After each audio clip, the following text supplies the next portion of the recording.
Hello दोस्तों, स्वागत है आप सभी का स्पीड अप एजुकेशन में। मैं हूं अभिषेक गौतम और ये हमारी 21st क्लास है। इससे पहले 20 क्लासेस आपकी हिस्ट्री की कंप्लीट हो चुकी हैं और 26 क्लासेस जो हैं आपकी ज्योग्राफी की कराई गई हैं। ठीक है, कुछ इंपॉर्टेंट टॉपिक जो थे इनमें सब कंप्लीट किए जा चुके हैं अभी तक। और हिस्ट्री में हम अब पढ़ रहे हैं मिडवेल इंडिया, मतलब मध्यकालीन भारत। मध्यकालीन भारत में हमने कल की जो क्लास में देखा था, पहले मैं आपको एक बार उसको रिवाइज करा देता हूँ। कल की क्लास में हमने देखा था दिल्ली सल्तनत के बारे में। तो दिल्ली सल्तनत के बारे में स्टार्ट करते हुए मैं पहुंचा था, मैंने आपको पहले एक्सप्लेन किया था कि दिल्ली सल्तनत में कितने जो आपके हैं डायनेस्टीज़ थी, कितने वंश थे दिल्ली सल्तनत के अंदर। तो उसमें अगर ओवरऑल देखा जाए तो ऐसे 5 डायनेस्टीज इनके बारे में हम पढ़ेंगे। स्लेव डायनेस्टी मतलब जो आपकी गुलाम वंश है, फिर खिलजी वंश, फिर उसके बाद तुगलक, सैयद और फिर लोधी वंश। लोधी वंश के बाद आपका जो है ये जो दिल्ली सल्तनत थी ये ख़त्म हो चुकी थी और उसके बाद जो है आपका मुगल वंश स्थापित हो गया था इंडिया के ऊपर। ठीक है, तो इसके बारे में मैंने आपको एक्सप्लेन किया था। स्लेव वंश के अंदर 3 अलग अलग डायनेस्टीज थी, 3 अलग अलग वंश थे, जिसमें सबसे पहला था कुतुब वंश या कुतुबी वंश बोल लीजिए, जिसका कुतुबुद्दीन ऐबक था संस्थापक। उसके बाद शामसी डायनेस्टी जिसका था इल्तुतमिश, और उसके बाद बलवन जिसका था गयासुद्दीन बलवन। तो हमने पढ़ लिया था कहाँ तक, हमने शुरुआत की ये 2 पढ़ लिए थे। गयासुद्दीन बलवन के बारे में हमको आज से पढ़ना था कि जो आपकी बलवन डायनेस्टी है उसको हम आज पढ़ेंगे। ठीक है, वहाँ पर मैंने खिलजी वंश इसलिए लिख दिया क्योंकि इसके बाद जो इम्पोर्टेंट आएगा, जिसके बारे में हम सबसे इम्पोर्टेंटली इस क्लास में पढ़ने वाले हैं, वो है खिलजी वंश के बारे में पढ़ेंगे हम अच्छे से। इससे पहले कुतुबुद्दीन ऐबक और जो बाकी दूसरे जो इनके शासक थे उनके बारे में हमने जो भी चीज़ें थी वो सभी की सभी देखी थी। अगर आपने क्लास पिछली नहीं देखी है तो आप जाके एक बार क्लास देख सकते हैं। इल्तुतमिश, फिर रजिया सुल्तान, उसके बाद जो इनके छोटे छोटे जो रहे राजा रहे, छोटे छोटे इन द सेंस कि इनका बहुत बड़ा इम्पैक्ट नहीं रहा। हिस्ट्री आप पढ़ते हैं किस हिसाब से, हिस्ट्री पढ़ी जाती है आपके कामों के हिसाब से। जितना बड़ा आप काम करते हैं उतना बड़ा आपका नाम होता है। तो जैसे बैरम शाह या फिर मसूद शाह, इनने इतना कोई बहुत बड़ा काम नहीं किया कि इनके बारे में हम पढ़ें, तो इनके बारे में हमने उतना ज़्यादा डिटेल में नहीं देखा था। उसके बाद बात आती है गयासुद्दीन बलवन की, जिसने क्या किया थी, स्थापना की थी बलवन साम्राज्य की। तो अब हम पढ़ेंगे आज की क्लास में, जो कि हमारी 21st क्लास है। उसमें देखेंगे सबसे पहले हम देखेंगे बलवन डायनेस्टी को, या जो आपकी स्लेव डायनेस्टी के अंदर आती है। ठीक है, बलवन डायनेस्टी आपकी आती है स्लेव डायनेस्टी के अंदर, थर्ड और लास्ट। यहाँ से के बाद जो है स्लेव डायनेस्टी खत्म हो जाएगी और जो है खिलजी वंश की स्थापना हो जाएगी बलवन डायनेस्टी के जस्ट बाद से। तो गयासुद्दीन बलवन के बारे में सबसे पहले जानते हैं, गयासुद्दीन बलवन था कौन। गयासुद्दीन बलवन वॉज द फाउंडर ऑफ बलवन डायनेस्टी। स्लेव डायनेस्टी के अंदर बलवन डायनेस्टी का फाउंडर कौन था, Ghiyasuddin Balban. Actually he was working for Shamsi ruler from the beginning of that dynasty. मतलब जो आपकी शामसी डायनेस्टी थी, उसकी शुरुआत से ही मतलब इल्तुतमिश जब था उसके टाइम पर ही, उसके टाइम से कंटिन्यूसली काम करता चला आ रहा था ये इनके लिए। वेरियस पोस्टेज पे काम किया। पहले छोटे मतलब इनका दास था, एक तरीके से इनका स्लेव था। तो पहले इनके यहाँ दास्ता करता रहा, फिर जो दूसरे पोस्ट इसको मिलती गई धीरे धीरे, ये इंपॉर्टेंट था। तो इसको जो है इल्तुतमिश ने अपनी चालीसा, जो मैंने आपको एक्सप्लेन किया था कि उसने चालीसा बनाई थी इल्तुतमिश ने, मतलब 40 पीपल्स का एक ग्रुप बनाया हुआ था, जो कि सभी के सभी दास थे। लेकिन ये जो है नोबल, मतलब ऐसे लोग थे जो थोड़ा सा सरसभ्य थे, थोड़ा सा सभ्य थे और अच्छी मतलब नॉलेज रखते थे किसी ना किसी एक अपने डिपार्टमेंट के बारे में। तो इसने ऐसे लोगों का 40 लोगों का एक ग्रुप बनाया था, जिसके बारे में कल की क्लास अगर आपने की है तो ये जो चालीसा वर्ड है बहुत बार आया होगा, क्योंकि बहुत इंपॉर्टेंट रोल भी है इसका और आगे भी रहेगा। तो ये क्या था, इन चालीसा में शामिल किया किसने, इल्तुतमिश ने। He was the slave of Iltutmish, Shamsuddin Iltutmish, and from there he worked for almost every ruler of this dynasty at various post. बहुत सारी अलग अलग पोस्टों पे बहुत सारे जो इनके रूलर थे उन सब की जगह पर इसने काम किया। जैसे कि अगर बात की जाए तो रजिया सुल्तान, बहरम शाह, फिर उसके बाद अलाउद्दीन मसूद शाह, मतलब जिसका मैंने लास्ट में बताया था मसूद शाह, उसका पूरा नाम अलाउद्दीन मसूद शाह था।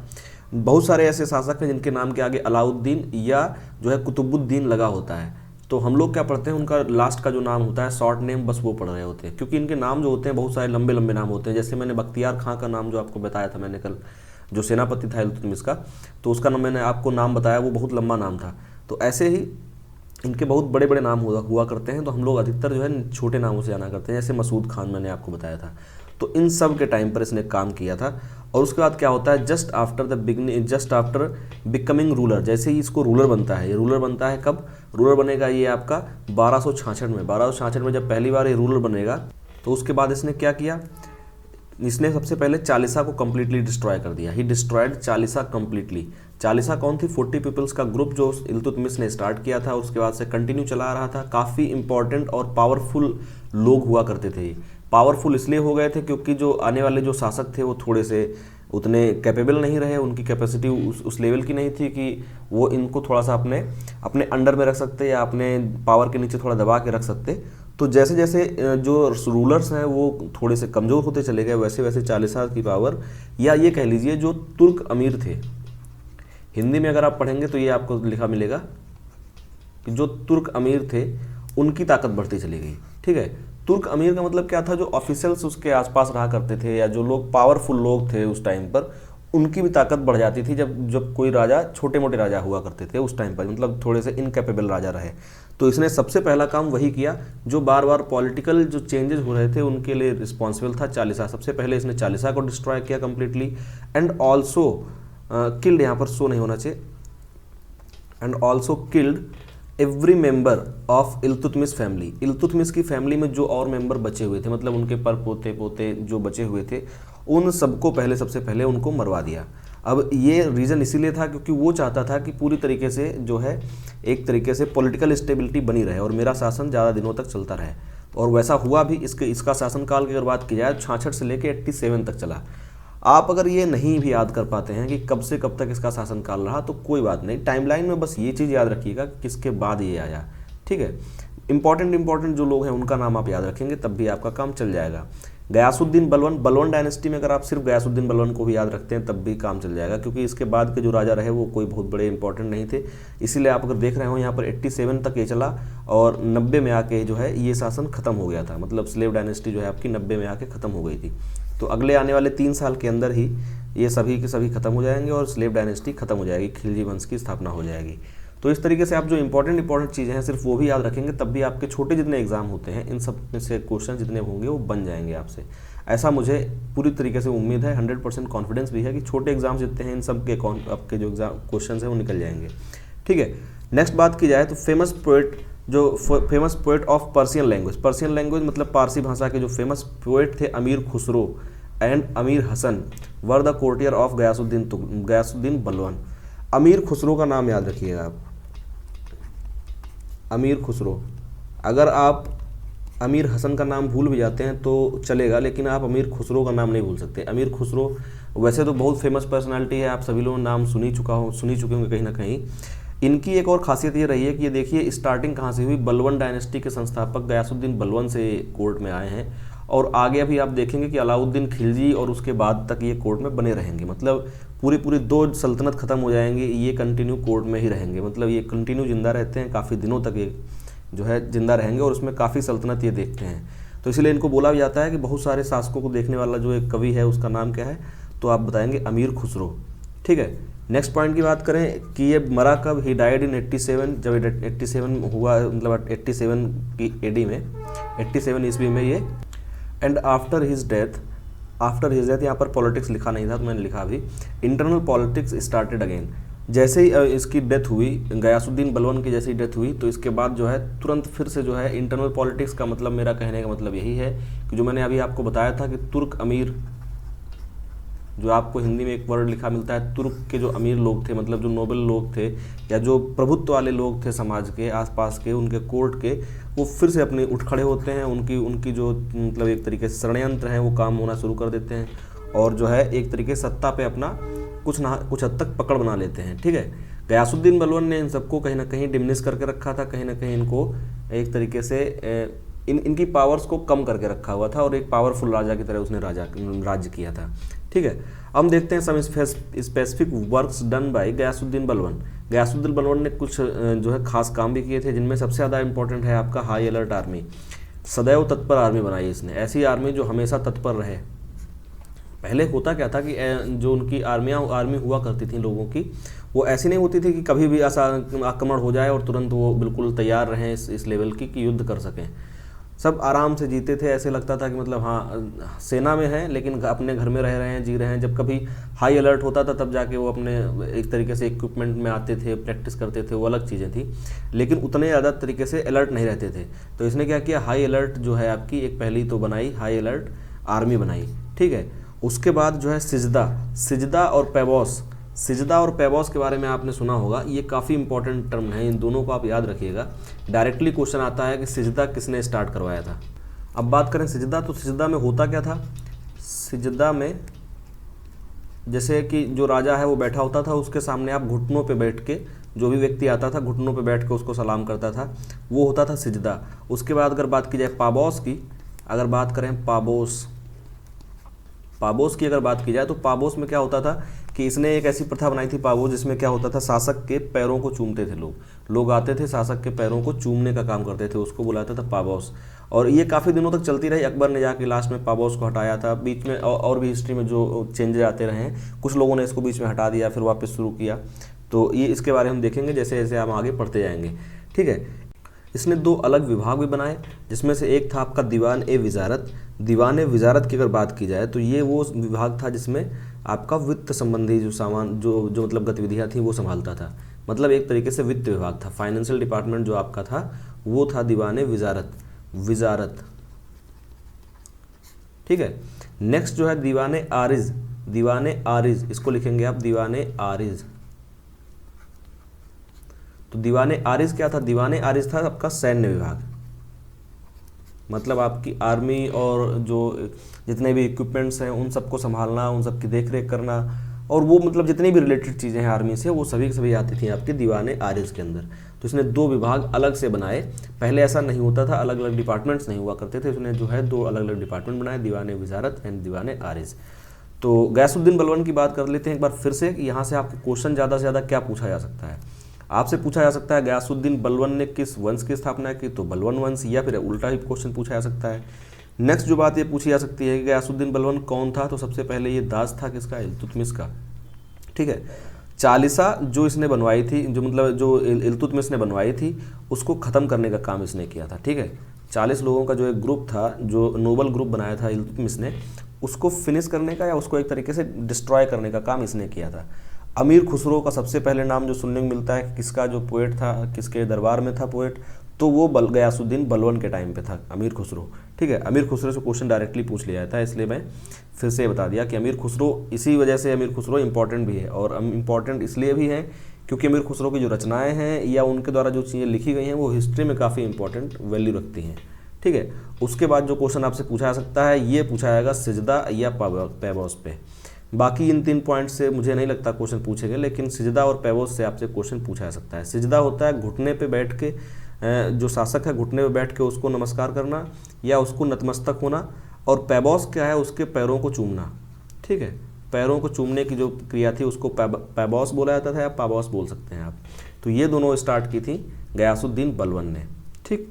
नेक्स्ट बात करें अगर गयासुद्दीन बलबन की बाद, तो अगला राजा बना कैकुबाद, ठीक है। इसके अगर आप हिंदी लिखेंगे तो कैकू लिखा जाता है, कैकुबाद। कल मैंने हिंदी भी साथ में लिख के दी थी, आज मैं हिंदी लिखना भूल गया, थोड़ा सा जल्दी वीडियो बनाने की कोशिश में, काफ़ी टाइम लग जाता है इसको लिखने में, क्योंकि कंटेंट को इंग्लिश में लिखना, अधिकतर हिस्ट्री जो आपको अच्छी लिखी मिलती है हिंदी में मिल जाती है, तो इसलिए उसको इंग्लिश में कंटेंट पूरा लिखना और ढंग से, तो हिंदी इंग्लिश में दोनों कन्फ्यूजन आ जाते हैं, कभी कभार हिंदी में कुछ कंटेंट मैं कम लिख पाता हूँ। तो कैकुबाद था, वो था कौन, he was the grandson of Ghiyasuddin Tughlaq, जो बलबन था। गयासुद्दीन तुगलक अभी आगे आएगा, जो मेरे मुंह से गलती से निकल गया। गयासुद्दीन जो नाम है ये 2 बार आपको सुनने को मिलेगा, एक तो गयासुद्दीन बलबन, और दूसरा भी आएगा खिलजी वंश के बाद गयासुद्दीन तुगलक, ठीक है। तुगलक वंश का संस्थापक जो है वो गयासुद्दीन तुगलक था, ठीक है। तो यहाँ पर हम बात कर रहे हैं कैकुबाद की, कैकुबाद इसका ग्रैंड सन था। अब यहाँ पर भी एग्जैक्टली सेम चीज़ हुई जैसे कि इल्तुतमिश के साथ हुई थी। इल्तुतमिश चाहता था कि अपने बड़े बेटे को शासक बनाए, लेकिन उसका बड़ा बेटा जो है पहले ही युद्ध में मारा जा चुका था। ऐसे ही कैकुबाद के साथ हुआ। कैकुबाद के टाइम पर भी जो आपके मंगोल थे, मंगोल आक्रमण कंटिन्यू होते रहते थे।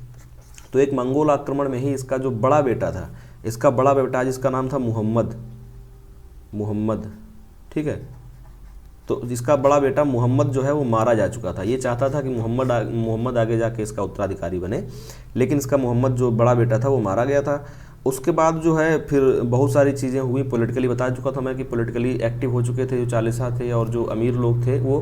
तो उन्होंने जो अंतिम इच्छा थी गयासुद्दीन बलबन की, कि जो मोहम्मद इसका बेटा था, इसका बेटा मोहम्मद का बेटा, मतलब कि गयासुद्दीन का ही वो ग्रैंडसन ही था वो भी, लेकिन वो चाहता था कि ये बने, जिसका नाम क्या था, जिसका नाम था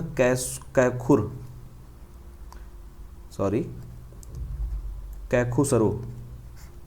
ठीक है, कैखुसरो नाम था। मैंने यहाँ पर इसलिए नहीं लिखा है क्योंकि कन्फ्यूजिंग बहुत ज़्यादा हो जाता है, फिर बहुत ज़्यादा नाम हो जाते हैं तो कन्फ्यूजिंग हो जाता है।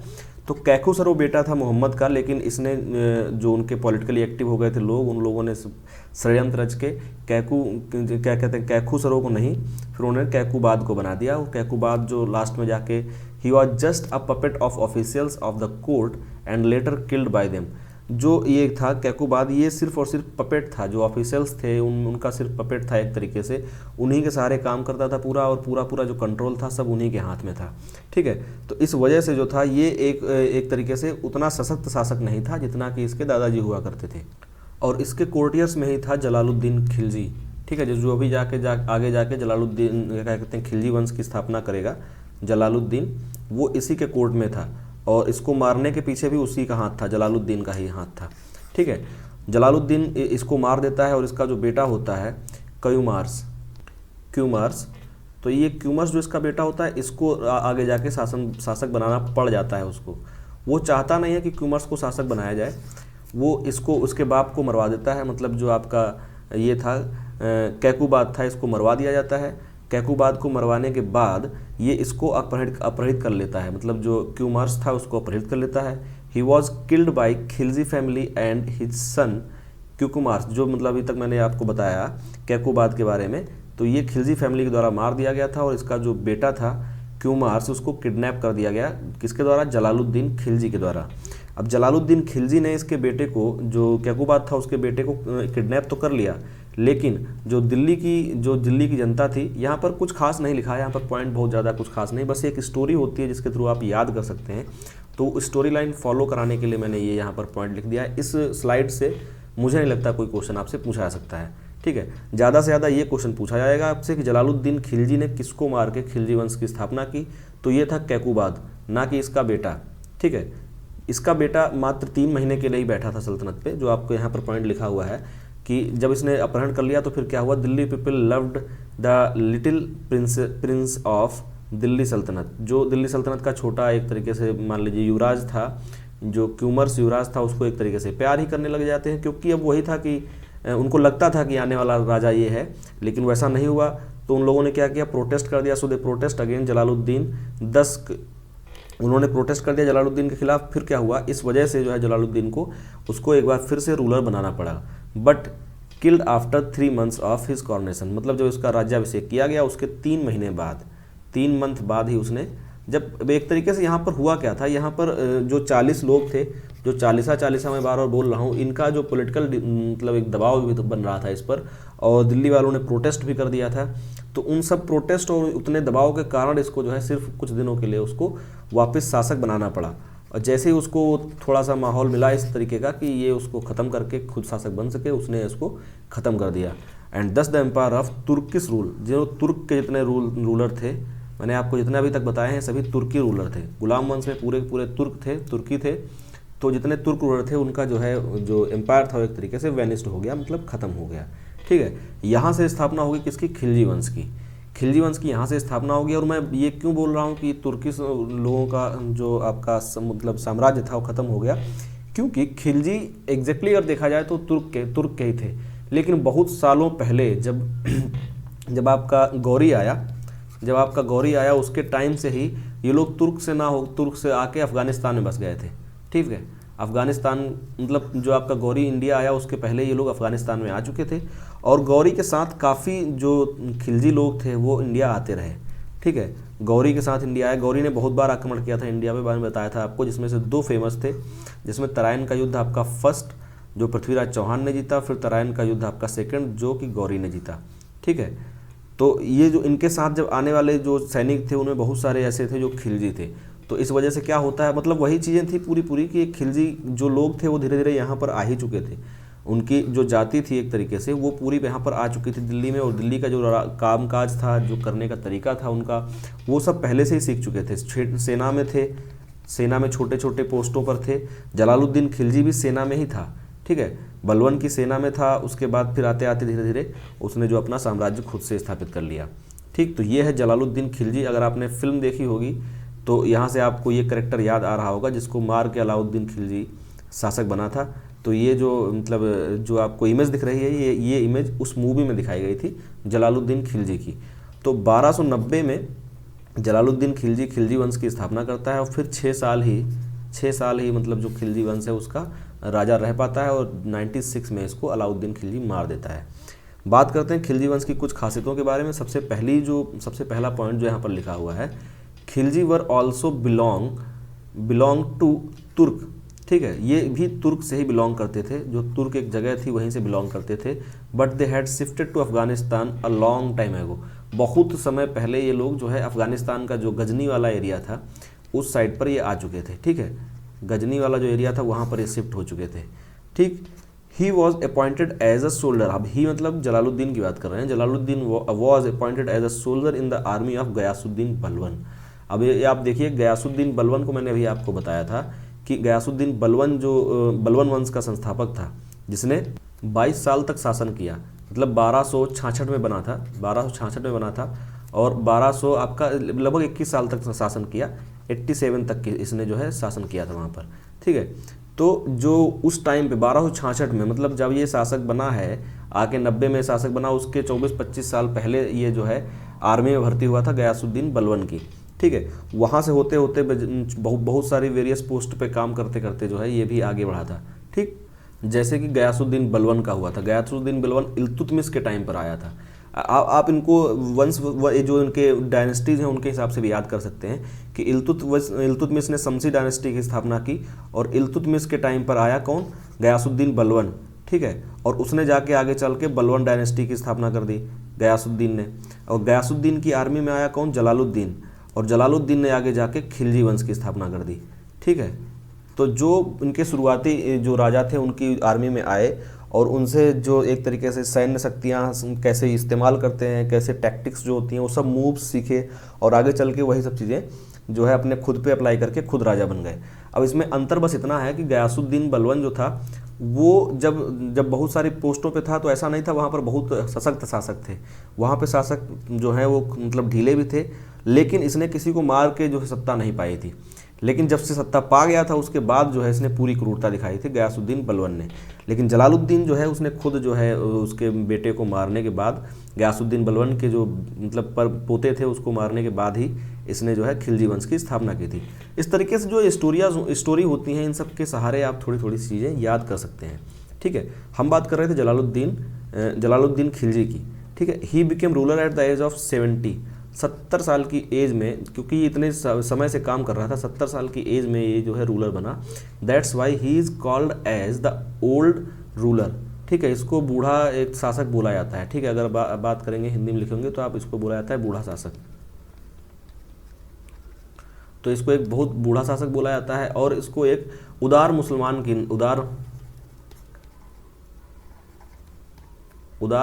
की भी उपाधि मिलती है। अब ये रीज़न नहीं है क्यों, क्योंकि इसने थोड़ी सी उदारता दिखाई थी हिंदू जो उस टाइम पर धर्म था, हिंदू धर्म को मानने वाले जो लोग थे उस टाइम पर, उनके प्रति थोड़ी उदारता दिखाई थी।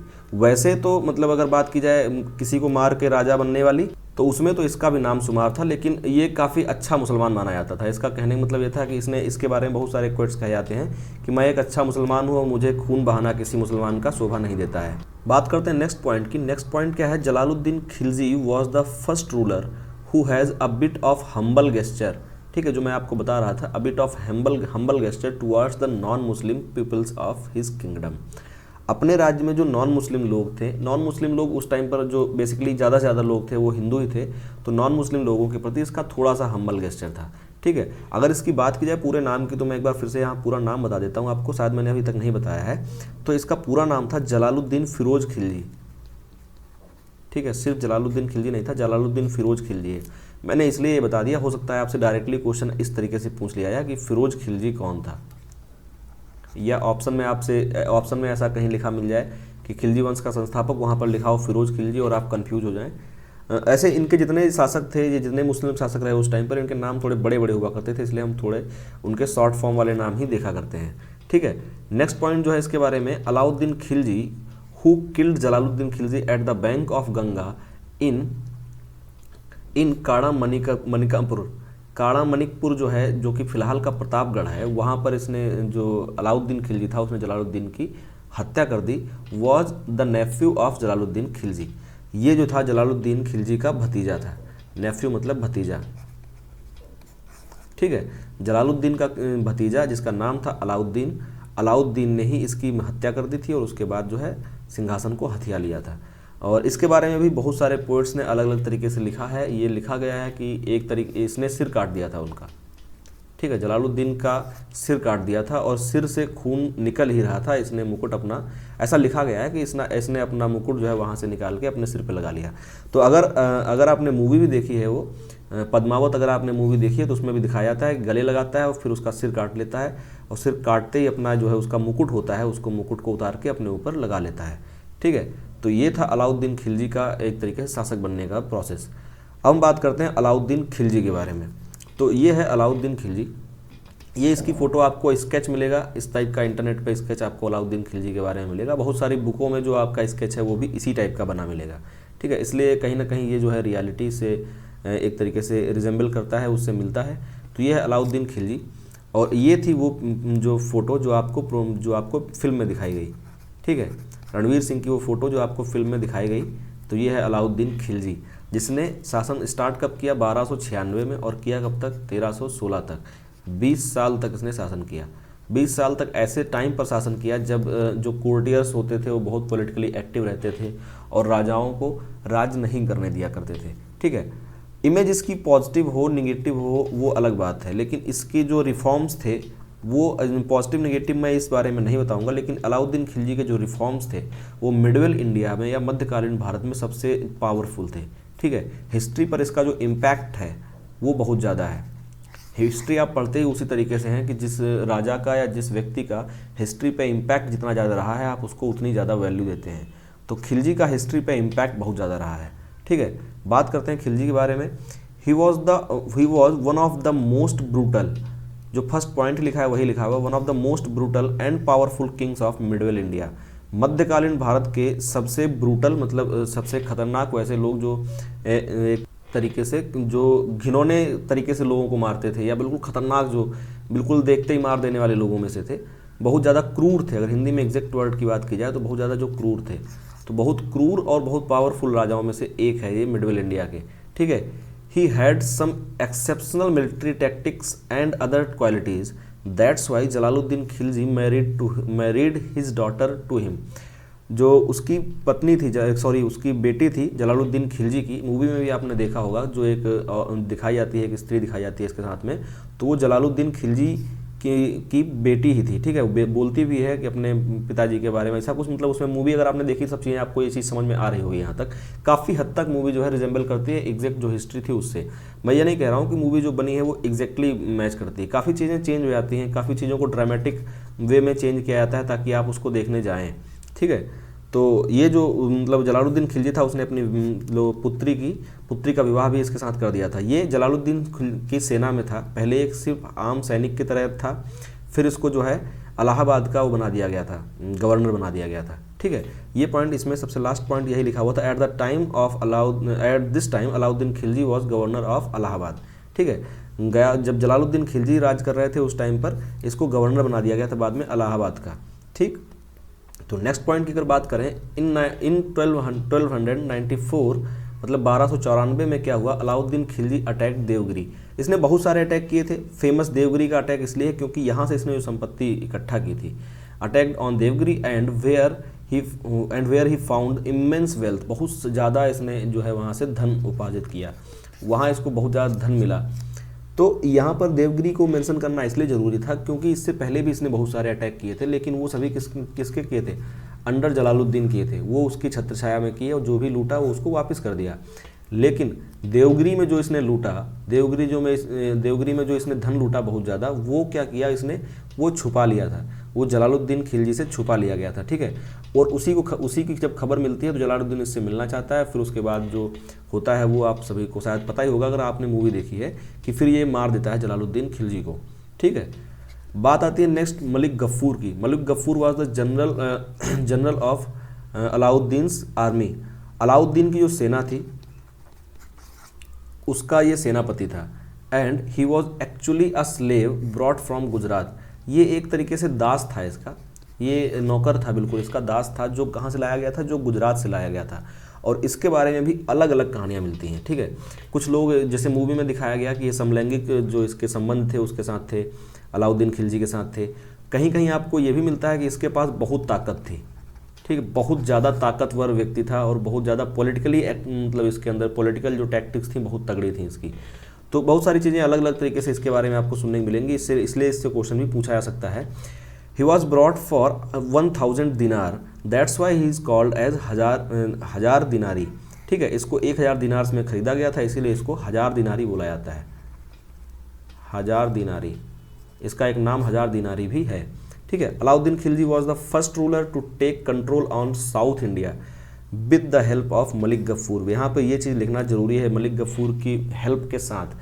अब देखिए रूलर तो अलाउद्दीन ही था, उसी के अंडर हो रहा था सब कुछ, लेकिन जो वहाँ पर सेनाएं लेके जा रहा था वो था मलिक गफ्फूर, ये सेनापति था उसका। और जो आपका तेलंगाना, आंध्र प्रदेश और देवगिरी, इन सब पे जो आक्रमण कर रहा था वो कौन कर रहा था, मलिक गफ्फूर ही कर रहा था, ठीक है। Alauddin is also known as the second Alexander, द्वितीय सिकंदर भी इसको कहा जाता है। अलेक्जेंडर को हम लोग हिंदी में क्या बोलते हैं, सिकंदर।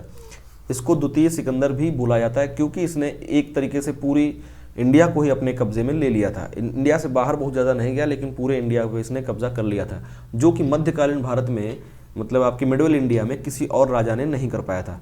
किसी भी और राजा ने मध्यकालीन भारत में ऐसा नहीं कर पाया था। अलाउद्दीन खिलजी पहला व्यक्ति था जो साउथ इंडिया तक पहुंचा था। साउथ इंडिया तक ना पहुंच पाने के रीज़न क्या थे वो मैं आपको बार बार बताया हूं जब मैं जियोग्राफी पढ़ा रहा था, कि इंडिया का अगर आप मैप देखेंगे तो यहाँ बीच वाले पोर्शन में आपको विंध्याचल और सतपुड़ा की पहाड़ियाँ मिलती हैं, जो पूरे इंडिया को डिवाइड कर देती हैं, ठीक है। तो ये पहाड़ियाँ होने की वजह से भारी आर्टिलरीज और भारी जो आपकी आर्मी होती है उनको लेके यहाँ से साउथ इंडिया तक जाना थोड़ा सा पॉसिबल नहीं हुआ करता था। इस वजह से जो नॉर्थ के आपके राजा थे वो साउथ में बहुत कम ही पहुँच पाते थे, ठीक है। कुछ लोग ही पहुँचे, समुद्रगुप्त पहुँचा, इसलिए उसको नेपोलियन बोला जाता है, भारत का नेपोलियन। और उसके बाद अलाउद्दीन खिलजी, जिसको आपका द्वितीय सिकंदर इसको बोला जा सकता है, अलेक्जेंडर या द्वितीय सिकंदर इसको बोला जाता है, ठीक है। बात करते हैं नेक्स्ट पॉइंट की। नेक्स्ट पॉइंट क्या है, इन 1310 मतलब 1310 में व्हेन मलिक गफ्फूर अटैक्ड तेलंगाना, जब मलिक गफ्फूर ने तेलंगाना को अटैक किया, the ruler of Telangana Pratap Rudradev second gifted Kohinoor diamond to Malik Gaffur. जब इसने तेलंगाना पर अटैक किया तो तेलंगाना को जो उस टाइम का राजा था, जिसका नाम क्या था, रुद्रदेव, ठीक है, प्रताप रुद्रदेव। तो प्रताप रुद्रदेव ने इसको क्या दिया, प्रताप रुद्रदेव ने इसको दिया कोहिनूर का हीरा। प्रताप रुद्रदेव सेकंड ने दिया इसको कोहिनूर का हीरा। कोहिनूर का हीरा था, कोहिनूर का हीरा जो था उसकी हिस्ट्री एक अलग ही है, ठीक है। उसकी हिस्ट्री में बहुत सारे लोग इन्वॉल्व होते हैं, खिलजी आएगा और आगे चल के जो आपके क्या कहते हैं जो आपका खालसा धर्म बना था उसके राजा रणजीत सिंह आएंगे, अजीत सिंह आएंगे। फिर जो है इंडियन जो क्या कहते हैं आपकी ईस्ट इंडिया कंपनी बनी थी और उसके बाद इंग्लैंड पहुंच गया। तो इस तरीके से इसकी हिस्ट्री है वो अलग से हिस्ट्री है, इस पर एक अलग से वीडियो छोटी सी बनाई जा सकती है, क्योंकि उसका यहाँ से लेना देना नहीं था, इसलिए मैंने इसको यहाँ पर सिर्फ इतना ही बताया है कि सबसे पहली बार अगर बात की जाए तो सबसे पहली बार उल्लेख जो है आपका खिलजी वंश में ही मिलता है, जहाँ पे ये चीज़ मालूम चलती है कि जो तेलंगाना का राजा था प्रताप रुद्रदेव सेकेंड, उसने जो है मलिक गफ्फूर को गिफ्ट किया था। अब मलिक गफ्फूर जाके गिफ्ट कर देता है किसको, अलाउद्दीन खिलजी को, ठीक है, क्योंकि ये अलाउद्दीन खिलजी के प्रति 100% लॉयल था। बात करते हैं कुछ और इम्पॉर्टेंट पॉइंट्स जो अलाउद्दीन खिलजी के बारे में। खिलजी वंश से अगर क्वेश्चन आपसे पूछा जाएगा तो 90 से 80% चांस यही है कि सीधे सीधे आपसे क्वेश्चन अलाउद्दीन खिलजी से ही पूछा जाएगा, क्योंकि 2 ही 3 इंपॉर्टेंट राजा हुए, उसके बाद कुछ सब वैसे ही हो गए थे, जलालुद्दीन खिलजी और अलाउद्दीन खिलजी, यही 2 इंपॉर्टेंट राजा थे। उसके बाद उतने पावरफुल राजा नहीं रहे खिलजी वंश में। तो अगर वहाँ से क्वेश्चन पूछा गया तो आपसे यही पूछा जाएगा, ठीक है। खिलजी वंश से अगर क्वेश्चन पूछा गया तो अलाउद्दीन खिलजी से ही पूछा जाएगा, इसकी लगभग 90% से लेकर 100% तक गारंटी है इस चीज़ की।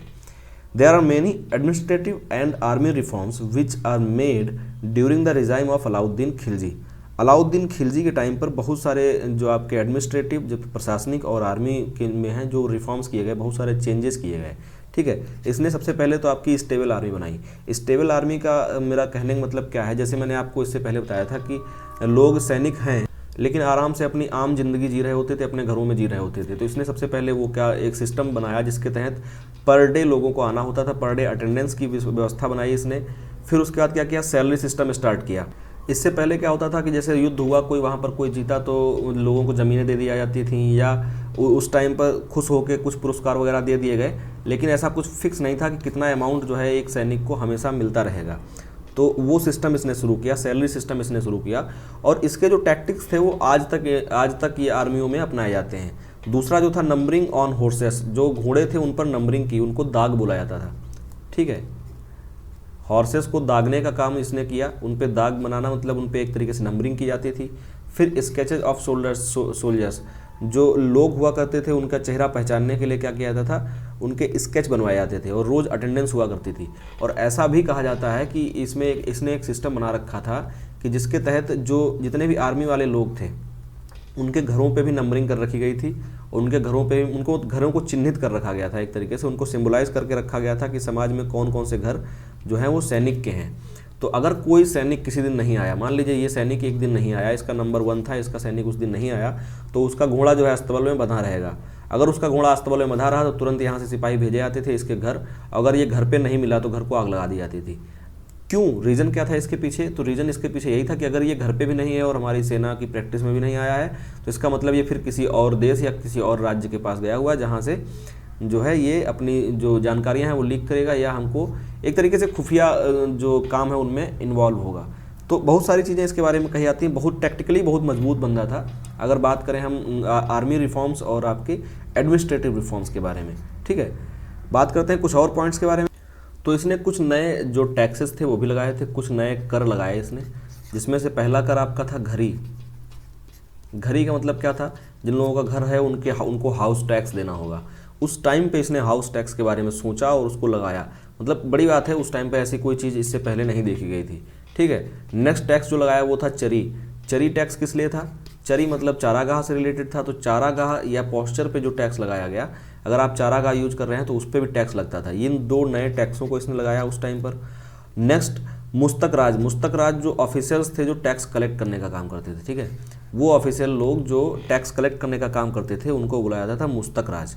ठीक, नेक्स्ट बात करें, he also setup 4 different markets. Market के बारे में अगर बात करें तो इसमें एक पॉइंट और भी याद करने वाला है, वो ये है कि जो लोग कम तौल के देते थे, मतलब जो लोग एक तरीके से वजन कम करके चोरी किया करते थे, उनके खिलाफ इसने बहुत खतरनाक रूल बना रखे थे। जो लोग कम तौलते थे, इस तरीके के उल्टे सीधे काम करते थे, उनका एक ही हिसाब किताब इसने बना रखा था। और ऐसा माना जाता है कि एक बार ऐसा हिस्ट्री में शायद है कहीं ना कहीं, और बहुत सारी किताबों में लिखा भी मिलता है कि इसने एक बार क्या किया था, कुछ बच्चों को भेजा था। ठीक है, कुछ बच्चों को मार्केट भेजा कुछ लाने के लिए, और वो लोग लेके आए, तो जिन दुकानदारों ने उनको सौदे दिए, तो उनमें से जिसने भी कम दिया, जैसे कि 1000 ग्राम में से किसी ने 800 ग्राम ही तौला, या किसी ने 900 ग्राम ही तौला, तो अगर जिसने 800 या 900 ग्राम ही तौला था, तो उसको इसने क्या किया, 100 ग्राम जो बच रहा था, 100 ग्राम या 200 ग्राम जो भी बच रहा था, वो जो अमाउंट था वो उसके शरीर से मांस काट के निकालता था। ठीक है, जितने भी लोगों ने कम तौला था उनको शरीर से मांस काट के उसने निकाला था। इस तरीके के इसने रूल बना रखे थे। तो इस वजह से भ्रष्टाचार और जो जमाखोरी या उस टाइप के जो काम थे मार्केट में नहीं हुआ करते थे इसके टाइम पे। इसलिए बुलाया था। काफ़ी रूल्स की अगर बात की जाए तो इसके रूल्स काफ़ी खतरनाक थे, क्रूर थे लेकिन खतरनाक थे। लोगों को एक तरीके से जो मार्केट था उसको सुधारने के लिए और अपनी सत्ता को बचाने के लिए सही थे। ठीक है, इस तरीके के इसने रूल बना रखे थे। मार्केट के बारे में बात की जाए तो इस बारे में आपको थोड़ा सा डिफरेंट मिलेगा, कहीं 3 मार्केट मिलेंगे, कहीं पे 4 मार्केट लिखे मिलेंगे। अधिकतर स्टैंडर्ड बुक्स में अगर आप देखेंगे तो आपको 4 डिफरेंट मार्केट्स लिखे मिलेंगे। सबसे पहला था फूड मार्केट, जहाँ पर फूड ग्रेन मार्केट भी लिख सकते हैं आप, जहाँ पर अनाज और उन सबसे चीज़ें रिलेटेड जो थी वो मिलती थी। फिर आता था हैंडीक्राफ्ट। हैंडीक्राफ्ट ऐसी वस्तुएं जो अपने जो हाथों से बनाते थे लोग, वो हैंडीक्राफ्ट मार्केट में मिलती थी। और उसके बाद general and daily goods. General and daily goods मतलब होता है आपकी साधारण वस्तुएं जो रोज़ के दैनिक दिनचर्या में यूज होने वाली वस्तुएं हैं, वो वहाँ पर मिलती थी। और नेक्स्ट और लास्ट जो था आपका 4th, वो था क्या, market of slaves and animals, जहाँ पर पशु और गुलाम बेचे जाते थे। उस टाइम पर गुलामों का बेचा जाना बिल्कुल आम बात थी और उस टाइम से पहले से भी होता चला आ रहा था। जैसे मैंने मोहम्मद गौरी के टाइम पर बताया था आपको, कुतुबुद्दीन ऐबक को भी उसने ख़रीदा ही था। अलाउद्दीन खिलजी ने भी मलिक गफ्फूर को ख़रीदा था 1000 दिनार में। तो उस टाइम पर ये बहुत आम बात थी कि लोगों को ख़रीदा और बेचा जाता था। खासकर ऐसे लोग जो मजदूर या किसी मतलब जो किसी काम के नहीं होते थे, या जो कह लीजिए किसी काम के नहीं, सॉरी उसके लिए माफ़ी चाहूँगा, लोग थे, इंसान थे, काम के तो होंगे ही।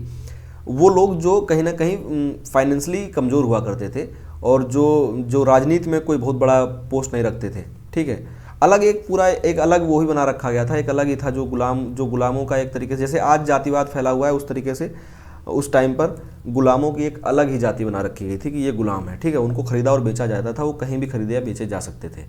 तो जो फोर्थ मार्केट था आपका वो गुलामों का और था, उसमें एनिमल्स भी बेचे जाते थे। इससे ही आप अंदाज़ा लगा सकते हैं कि ये जो जैसे गुलाम बेचे जाते थे उसी तरीके से पशु भी बेचे जाते थे, पशुओं के बराबर माना जाता था गुलामों को, ठीक है। नेक्स्ट बात कर लेते हैं कुछ कंस्ट्रक्शंस की जो बनवाए अलाउद्दीन खिलजी ने। अलाउद्दीन खिलजी कंस्ट्रक्टेड अलाई दरवाज़ा। अलाई दरवाज़ा या अलाई गेट जो है वो अलाउद्दीन खिलजी ने बनवाया। सीरी फोर्ट भी अलाउद्दीन खिलजी ने बनवाया। हौज खास दिल्ली के अंदर ये भी उसी ने बनवाया। फिर जमात खाना मस्जिद जो है वो भी अलाउद्दीन खिलजी ने बनवाई। जिसमें सबसे ज़्यादा क्वेश्चन आपसे पूछा जाएगा वो पूछा जाएगा अलाई दरवाज़ा से, ठीक है। क्वेश्चन अलाई दरवाज़ा से या हौज खास से पूछने के ज़्यादा चांसेस बनते हैं। ये दो आप याद रखिएगा, अलाउद्दीन खिलजी की कंस्ट्रक्शंस थी, ठीक है। फिर बात करते हैं अमीर Khusro was very famous poet in the court of Alauddin Khilji. Alauddin Khilji के टाइम पर अमीर खुसरो था। मैंने आपको पहले बताया था कि अमीर खुसरो भी कंटिन्यू आगे चलता रहेगा गयासुद्दीन बलबन से स्टार्ट होने के बाद। तो अमीर खुसरो अलाउद्दीन खिलजी के टाइम पर भी अमीर खुसरो हुआ करता था, ठीक है। अमीर Khusro remain in the court of various rulers at that time. उस टाइम को जो बहुत सारे रूलर्स थे उनके सबके दरबार में अमीर खुसरो बना रहा था। तो इस तरीके से जो आपका अलाउद्दीन है उसके बारे में जितनी डिटेल्स थी वो खत्म हो जाती हैं। फिर यहाँ पे मैंने एक छोटी सी डिटेल इसके बारे में लिख दी है, जो फिल्म पद्मावत आई 2018 में। वैसे तो 1 साल हो चुका है, इस पर क्वेश्चन आपसे नहीं बनेगा, 1 साल कंप्लीट हो गया है, लेकिन इस पर विवाद बहुत ज़्यादा हुआ था, बहुत ज़्यादा कंट्रोवर्सी हुई थी और बहुत सारी अलग अलग सेनाएं थी, इसमें करनी सेना और बहुत सारे लोग इन्वॉल्व थे जो इसके अगेंस्ट थे। हो सकता है शायद फिल्म देखने के बाद उनको लगा हो कि कहीं भी इनजस्टिस नहीं किया गया है उसके साथ, क्योंकि मैंने फिल्म देखी थी, मुझे हिस्टोरिकली कहीं उतना ज़्यादा इनजस्टिस नहीं लगा, क्योंकि काफ़ी हद तक जो शान और शौकत थी राजपूतों की वो भी दिखाई गई थी मूवी के अंदर, ठीक है। तो इस मूवी की अगर बात की जाए तो basically it is based on Padmavat, जो एक रचना थी किसकी, मलिक मोहम्मद जायसी। मलिक मोहम्मद जायसी की एक रचना थी जिस पे बेस्ड थी ये, आप ऐसा मान सकते हैं। फिर इसके डायरेक्टर का नाम हो सकता है पूछ लिया है, संजय लीला भंसाली, काफ़ी फेमस डायरेक्टर हैं, आप सभी लोग जानते ही होंगे। राजा रतन सिंह जो है वो किंग ऑफ चित्तौड़ थे। ये क्वेश्चन हो सकता है आपसे पूछ लिया जाए, क्योंकि मूवी से रिलेटेड बाकी चीज़ें आपको याद रह जाती हैं, ये थोड़ा सा याद रखने में मुश्किल हो जाता है कि कहाँ के राजा थे। आपको राजस्थान याद रह जाता है, चित्तौड़ शायद याद ना रहे। तो राजा रतन सिंह थे चित्तौड़ के राजा, ठीक है। इस तरीके से अलाउद्दीन खिलजी से रिलेटेड जितने क्वेश्चन थे वो मैंने आपको बता दिए। सबसे पहले इसका सन आपको याद रखना है, कब से कब तक इसने शासन किया। 1296 से लेकर 1316 तक इसने शासन किया। उसके बाद बहुत सारी चीज़ें हैं, देवगिरी पे अटैक करना, जलालुद्दीन खिलजी की हत्या कर देना, मलिक गफ्फूर को इसने खरीदा जो कि गुजरात से खरीदा गया। ये सभी चीज़ें आपको याद रखनी होंगी, ठीक है। नेक्स्ट इसको मलिक मोहम्मद जो आपका था मलिक गफ्फूर था, उसको 1000 दिनारी बुलाया था क्योंकि 1000 दिनार में इसको खरीदा गया था। अलाउद्दीन खिलजी को सेकंड अलेक्जेंडर या सेकंड सिकंदर भी बोला जाता है, ठीक है। 1310 में इसने जब तेलंगाना पर आक्रमण किया मलिक गफ्फूर ने, तो तेलंगाना का जो राजा था प्रताप रुद्रदेव सेकेंड, उसने इसको कोहिनूर का हीरा गिफ्ट किया था, जो बाद में इसने अलाउद्दीन खिलजी को गिफ्ट कर दिया, ठीक है। ये पॉइंट ज़्यादा इंपॉर्टेंट है। नेक्स्ट जो है इसमें कि इसने सैलरी सिस्टम शुरू किया था सोल्जर्स का, घोड़ों पर नंबरिंग करवाई और लोगों की जो लोग आर्मी में थे उनके चेहरे की पहचान के लिए जो है उसकी स्केचिंग भी करवाई, ठीक है। ये ज़्यादा इंपॉर्टेंट है, ये डायरेक्टली पूछ लिया जाता है। आगे बात की जाए अगर इसके बारे में तो 2 नए टैक्स इन्वॉल्व किए इसने, एक था घरी और दूसरा था चरी। घरी था घर से रिलेटेड, मतलब आपके घर अगर आपका है तो उसके लिए टैक्स देना पड़ेगा। चरी था चारागाह से रिलेटेड, अगर चारागाह आप यूज़ करते हैं तो उसके इस रिलेटेड आपको टैक्स देना पड़ेगा, ठीक है। उसके बाद ये दोनों इंपॉर्टेंट हैं इतने, हो सकता है ये आपसे ना पूछा जाए। मार्केट्स के बारे में याद रखिएगा कि इसने 4 अलग अलग मार्केट बनवाई थी, इतना याद रखिए तब भी आपका काम चल जाएगा। इसके राज्य में जो है क्या कहते हैं, एक तरीके से टैक्स चोरी और इस टाइप के काम नहीं हुआ करते थे क्योंकि बहुत सख्त कानून थे इसके। उसके बाद बात की जाए तो अलाई दरवाज़ा इसने बनवाया था और अमीर खुसरो भी इसके टाइम पर थे।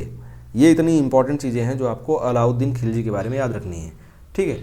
उसके बाद बात करते हैं अगला शासक जो आया, वो आया मुबारक शाह। और जैसे अभी तक होता चला आ रहा था कि जब कोई बड़ा पावरफुल राजा मर रहा था तो उसके बाद क्या होता था, पॉलिटिकली लोग अजीब तरीके से काम होते थे, जो उसके दरबार में जो बहुत सारे पॉलिटिकल टैक्टिक्स होने शुरू हो जाती थी, किसको राजा बनाया जाए किसको ना बनाया जाए। तो उस टाइप के काम इसके साथ भी हुए। शहबुद्दीन उमर जस्ट बाद 1316 में जैसे ही ये एक्सपायर हुआ, उसके बाद शहबुद्दीन उमर बना और उसके बाद जो है आपका मुबारक शाह बना।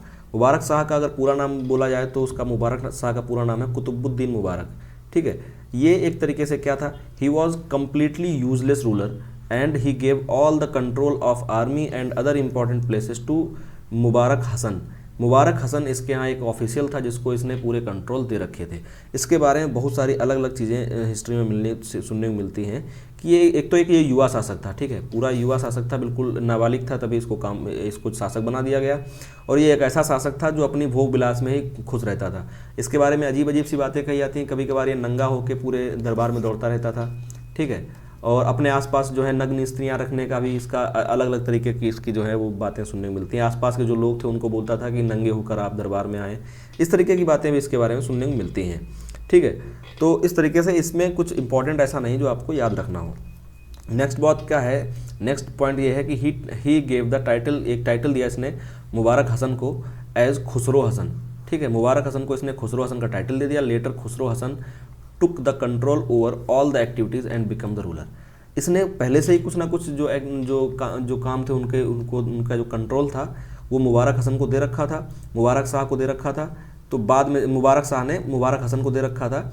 आगे चल के मुबारक हसन को इसने एक और उपाधि भी दी। मुबारक हसन को इसने उपाधि दी किसकी, खुसरो खान की। खुसरो खां की उपाधि दी इसने, खुसरो खां। अब खुसरो खां की उपाधि भी दी और साथ में बाद में आगे चल के इसने इसको टेक ओवर कर दिया, जो इसके लिए काफ़ी आसान चीज़ थी। सब कुछ कंट्रोल इसमें इसके पहले से ही आ चुका था। Mubarak Shah was adversary of Sheikh Nizamuddin औलिया।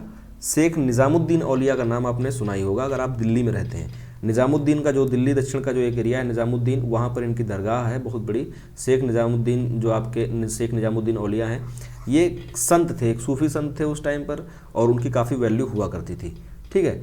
इसके बाद जैसे मैंने आपको बताया कि जो खुसरो खान था उसने कंट्रोल कर लिया और वो राजा बन गया। और वो जो ये राजा था ये उसी कुछ दिनों बाद ही ये ख़त्म हो गया और उसके बाद जो है तुगलक वंश की स्थापना हो गई। तुगलक वंश की स्थापना की मोहम्मद बिन तुगलक ने, ठीक है, सॉरी गयासुद्दीन तुगलक ने, मोहम्मद बिन तुगलक उसके बाद था। तो गयासुद्दीन तुगलक ने तुगलक वंश की स्थापना कर दी। और खिलजी वंश का लास्ट शासक कौन था, खुसरो खां। आज की क्लास कंपैरेटिवली थोड़ी सी लंबी हो चुकी है और इसलिए मैं कुछ का थोड़ा सा क्वेश्चन यहाँ पर एक तरीके से कुछ यहाँ पर ड्रॉप कर देता हूँ, लेकिन आपसे कुछ क्वेश्चन कुछ के मैं पूछ रहा हूँ जो मैंने आज ही पढ़ाए हैं, ठीक है। उनमें से कुछ क्वेश्चन पूछता हूँ आपसे। अमीर खुसरो सबसे पहली बार जो है, अमीर खुसरो सबसे पहली बार किसके शासन काल में दरबार में आए, ठीक है। ये आपको एक क्वेश्चन बताना है। दूसरा क्वेश्चन आपको ये बताना है कि अलाउद्दीन खिलजी ने अपने चाचा जो जलालुद्दीन खिलजी थे उनको किस नदी के किनारे मारा और कहाँ मारा, ठीक है। अलाउद्दीन खिलजी ने जलालुद्दीन को कहाँ पर और किस नदी के किनारे मारा, ठीक है। ये दो क्वेश्चन हैं जिनके आपको आंसर देने हैं। वीडियो काफ़ी लंबी हो चुकी थी तो मुझे लगा शायद अब इसका लिखना थोड़ा सा मुझे टाइम ज़्यादा लग जाएगा, तो इस वजह से मैंने लिखा नहीं है। आपसे डायरेक्ट क्वेश्चन पूछे, अगर आप क्वेश्चंस के आंसर देते हैं तो मुझे काफ़ी अच्छा लगेगा। कल जो मैंने क्वेश्चन पूछा था कि अलाउद्दीन खिलजी जो है उसके बारे में आपको लिखना है, तो 2-3 लोगों ने उसके बारे में लिखा है जो मुझे काफ़ी अच्छा लगा। और जब आप ऐसे लिखते हैं और जो कमेंट बॉक्स में कमेंट करते हैं तो उससे हमको थोड़ा सा मोटिवेशन मिलता है। अगर आपको कोई भी सजेशन देना है तो आप कमेंट बॉक्स में कमेंट कर सकते हैं। बाकी क्लासेस थोड़ी सी डिस्टर्ब चल रही हैं, उसके रिगार्डिंग अभी मैं कुछ कर नहीं पा रहा हूँ पर्टिकुलरली, लेकिन आप कंटिन्यू क्लासेस देखते रहिए। बाकी क्लासेस भी कंटिन्यू हो जाएंगी 1-2 दिन के अंदर मैक्सिमम। रीजनिंग की क्लास आज शायद आएगी, बाकी मैथ की क्लास जो है आपकी वो भी बहुत जल्दी ही स्टार्ट हो जाएगी, ठीक। कंटेंट अगर आपको पसंद आता है, अगर आपको मेरा काम पसंद आता है, हम लोगों का काम पसंद आता है, तो आप वीडियो को लाइक करें, ज़्यादा से ज़्यादा शेयर करें ताकि ज़्यादा से ज़्यादा लोगों तक पहुँचे।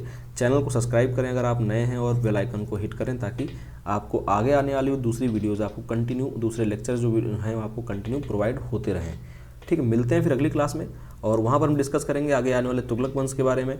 यहाँ पर एक चीज़ लोगों को लग सकती है जो मैं जाते जाते बताना चाहूँगा कि कोर्स काफ़ी स्लो चल रहा है और बहुत थोड़ा डीप में पढ़ाया जा रहा है। तो तो थोड़ा स्लो चल रहा है कोर्स, ये तो मैं मानता हूँ, और थोड़ा डीप में भी क्या कहते हैं, एक तरीके से इनका जो टॉपिक है वो थोड़े डीप में चले जाते हैं, लेकिन इससे आपका फ़ायदा होगा। ये जो स्टोरी लाइन मैं आपको बता रहा हूँ, ये स्टोरी लाइन आपको हिस्ट्री पढ़ने में मदद करेगी। वैसे हिस्ट्री पढ़ने में किसी को इतना इंटरेस्ट नहीं आता है, तो मैं कोशिश कर रहा हूँ थोड़ा सा स्टोरी टाइप से आप हिस्ट्री को पढ़ते रहें। मिलते हैं फिर अगली क्लास में, तब तक के लिए बाय बाय, जय हिंद।